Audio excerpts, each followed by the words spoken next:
KCTV5's Dave Helling joins us once again. Yeah, certainly Claire McCaskill, Karen and Russell, isn't the first politician to admit to drug use as a youth, but most politicians were not involved in a federal inquiry. This videotape, obtained by KCTV5 News, was shot by police when they raided a home in March of 1994. Police say it is evidence of a meth lab in the basement. Evidence that would send this woman, Ruth Carter, to prison.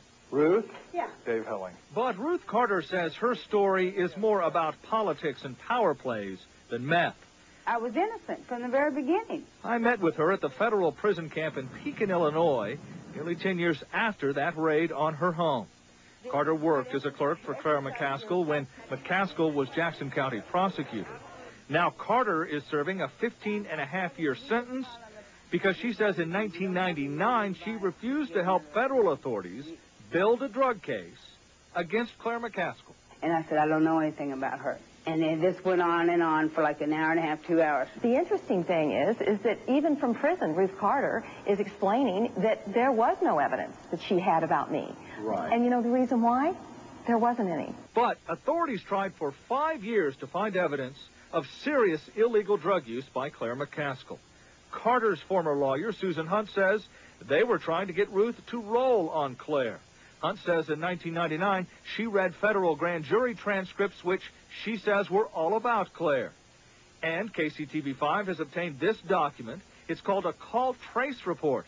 The government in 1997 wanted to know who McCaskill was talking with on the phone.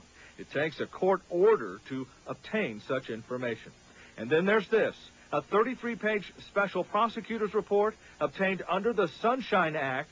It quotes handwritten notes from a drug detective. Go ahead and get the FBI involved on Claire, it says.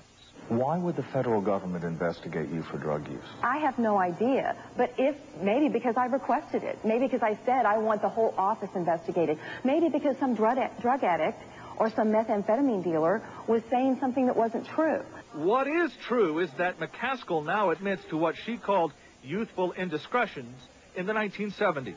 When did you stop using drugs? Did you ever use drugs? I am not. Here's how I'm going to answer your question, and I think it's very fair. In the 70s, when I was very young, I did some stupid things. McCaskill supporters blamed the entire investigation in the late 1990s on former U.S. Attorney Steve Hill. They say that Hill had a personal and political vendetta against Claire McCaskill.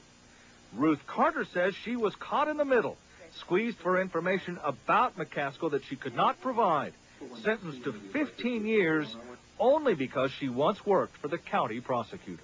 It's been about get Ruth Carter because she works in Claire's office, and it's a political thing between them two. Now, Ruth Carter did plead guilty to federal drug charges. That's why she is in prison.